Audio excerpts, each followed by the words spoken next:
இன்னைக்கு மக்கன் பேடா செய்ய போகிறோம். குலோப் ஜாமுனில் நட்ஸ் எல்லாம் வச்சு மக்கன் பேடான்னு செய்ய போகிறோம்.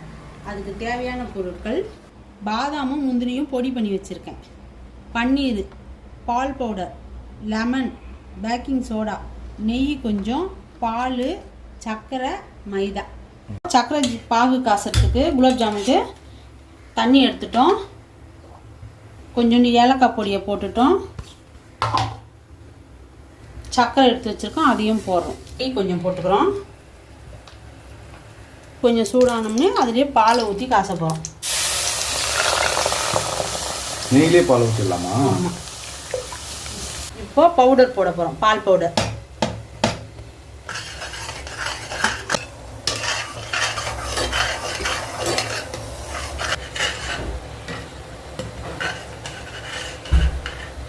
கோவாவையும் சேர்த்தது இப்படி போட்டு கிண்டினோடனே நல்லா இப்படி ஆயிடுச்சு. இப்போ இதை இறக்கி வச்சுக்கிறோம்.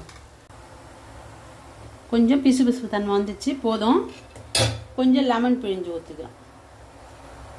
இப்போது பன்னீரையும் அந்த பால் பவுட்ரு, பால் எல்லாம் ஊற்றி கலக்கஞ்சி மொத்தத்தையும் சேர்த்து நம்ம இதில் சேர்த்து கலக்க போகிறோம். கொஞ்சோண்டு பேக்கிங் சோடாவா போட்டுட்டு கொஞ்சமாக தண்ணி தெளிக்கிறோம். தெளிச்சுட்டு பண்ணி வச்சிட்டோம். கலர் நல்ல குலோப் ஜாமுக்கு அதுலேருந்து கொஞ்சம் அதை எடுத்துட்டு நட்ஸு போட்டு பிசைஞ்சு வச்சுருக்கோம். இப்படி நல்லா தட்டிக்கிறோம். தட்டிட்டு அதில் கொஞ்சமாக இதில் கலர் சேர்க்கணுன்னா கூட நீங்கள் சேர்த்துக்கலாம். கலர் வேணாம், வீட்டுக்கு சேர்த்தனால கலர் வேணாம். வச்சிருமா. ஓ,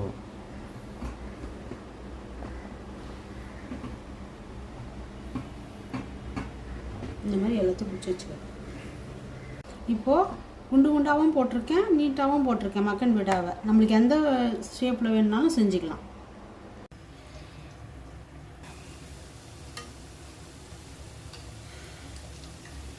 அப்படியா நல்லா இந்த கலருக்கு எடுத்துக்கணும்.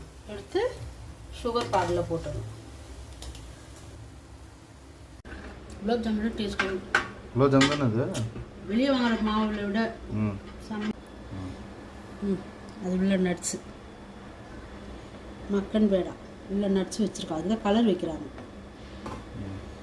கலர் வேணாம் வீட்டுக்கு. எது